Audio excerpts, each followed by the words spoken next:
Hey everybody, welcome back to Jody Hughes Music, and in today's video what I want to do is show you what you can do with scales. Perhaps you've learned your scales and you're like, what in the world do I do with this? Or you're practicing your scales and all it sounds like is just a bunch of scales when you go to play music. So what I want to do is present some ideas to you that may help you as far as creating better melodic lines. And there's lots of things that we deal with when we're learning scales. And a lot of it is just tactile memory stuff. You're just kind of throwing your fingers all over the fingerboard and it's not really leading you anywhere. So what I want to do is just kind of give you some ideas that are going to be more of a jumping board for you to kind of go off and explore on what I'm giving you. Basically, in summary, what it's going to be is we've got to kind of disguise or hide the fact that we're actually running up and down a scale, or shorten these ideas to where we're not playing too many notes. And so I'm going to get into that. We're going to talk about adding rest, adding rhythm to our notes, and that's really going to help you out as far as using these scales in actual songs. Okay, so what I want to do today is maximize your scale practice to where you no longer sound like you're just running up and down scales when you're playing. So what can we do to kind of solve this problem? And I'll give you a couple of ideas. Number one is I will say shorten your licks or shorten your ideas. So you don't want it to be, because that certainly sounds like a scale. It's too many notes. Now, there's nothing wrong, in the future creating really long lines, but for now, let's stick with really short fragments. So groups of only 3 or 4 notes at the most. So if I just take the first 3 notes of the scale, well, it doesn't sound like a whole lot, but if I change the rhythm, or maybe change the order,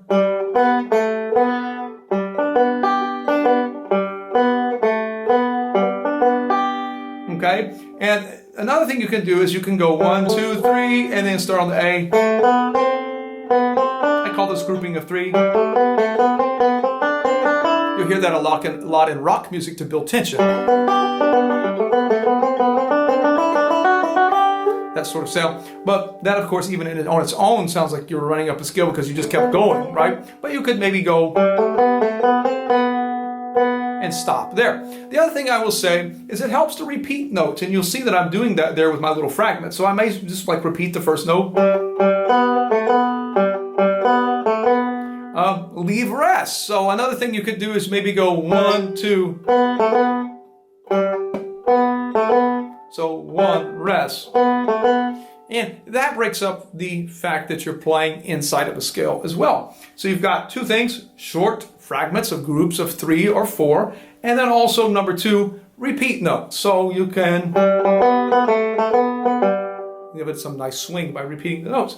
A third thing here too is change the direction of your lines. So where you're not just always ascending. So like if you just go,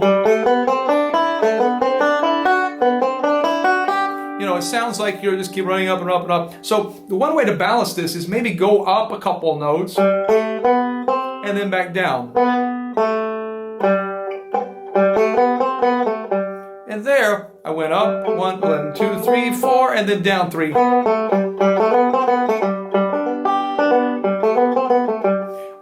I would say another thing: 1, 2, 3, 4, repeat, repeat. You could mix and match these things.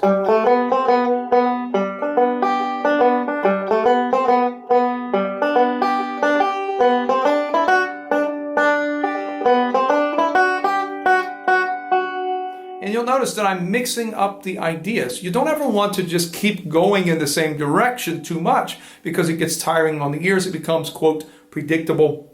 And you want to be less predictable. And I guess the thing I want to stress here is it doesn't have to be complicated either. Like you can play very simple stuff. You could, that's hip in its own sort of way. It's not, real fancy, but it's rhythmic. So that sort of thing. The other thing too is I want to also talk about leaps. I think leaps are a thing that's often missing with people's playing that makes it sound more like a scale. And you want to introduce leaps gradually into your playing. So what I mean by a leap is instead of just going up the scale, you might leap up to another note. So you were here and now you're way over here. So that's what we call a leap. Something there. I skipped a note and leaped up. That's just another thing you can do is you can practice skipping notes. Skip that one and go up to there, and then skip that one. So you can also skip notes and that'll make it sound less like a scale too. But leaps are really nice. Like if I were on G, a common leap is to just leap up to the D there and then maybe go back down. So you could go leap up and then back down. And that's something, and even in Renaissance music, when they were talking about the beauty of music, was if you leap up, maybe go the opposite direction after you leap up so high. So maybe, and then down. Why do I feel like I'm listening to Top Gun? I don't know why. There's something in there that reminds me of the movie Top Gun. But you have, and now I went leap up and then down the scale, and notice how I changed directions and I went back up. So it's all about balance. And I think one of the things is that people don't think about their melodic construction enough is you have leaps and then you have descending, and then maybe let's make it turn and then go back up to another leap. So maybe this. I just invented it as I was sitting here.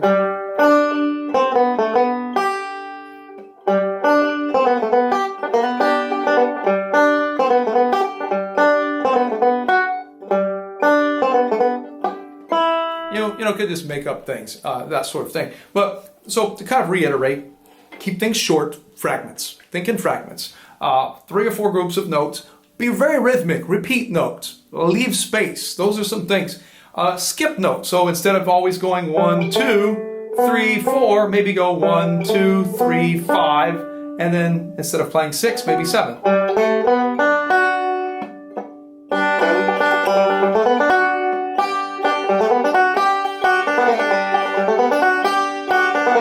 You got a different sound now. It's no longer just running up the scale. What was the last thing? Leaps are your friend. I use lots of leaps. I have a lot of little just fragments. I'll even skip all the way to the major 7th and come down.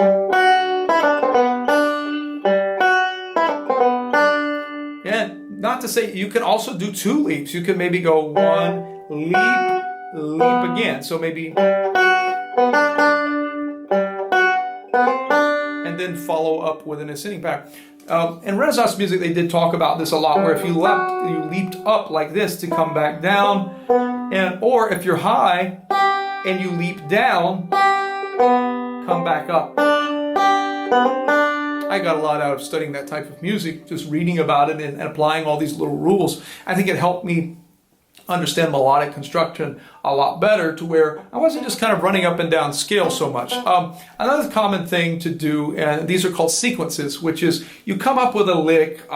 Let's say I'm going to go back to the first 3 notes, and let's just say my lick is like something like let's make it easy, like that, right? Then what I would do is I would come to the next note in the scale and play the same pattern, but so I went leap or skip. I skipped a note and then back down and then back up. So and now,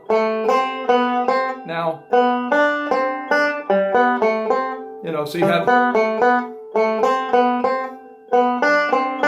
And you just kind of sequence that through a scale, and that'll kind of help you create some melodic coherency, so to speak. But that's all today from Jody Hughes Music. If you enjoyed this video, click like, subscribe, share, do all those wonderful things. And also go to my Patreon page and support me if you enjoy this channel. That helps me kind of keep this all going. And I think it's going to help me also get some better equipment and, bring forth some more ideas to you that maybe I can't with just what my setup is right now. But you guys take care.